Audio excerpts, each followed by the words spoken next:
রাজশাহীতে আলোচিত হত্যাকাণ্ডের শিকার তাওসিফ রহমান সুমনের মৃত্যু হয়েছে অতিরিক্ত রক্তক্ষরণের কারণে। শুক্রবার সকালে ময়নাতদন্ত শেষে এমনটি জানিয়েছেন রামেকের চিকিৎসক। ধারালো ও চোখা অস্ত্রের আঘাতে 3টি জায়গায় রক্তনালী কেটে যাওয়ার কারণে অতিরিক্ত রক্তক্ষরণ হয়।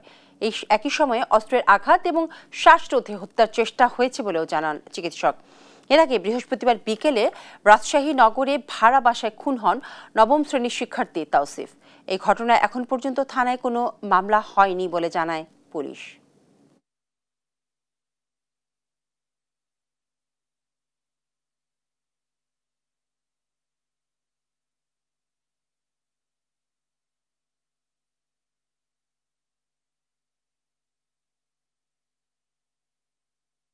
তিন জায়গায় রক্তনালী কাটা পড়েছে এবং এই কারণে তার অভ্যন্তরীণ রক্তক্ষরণ হয়েছে।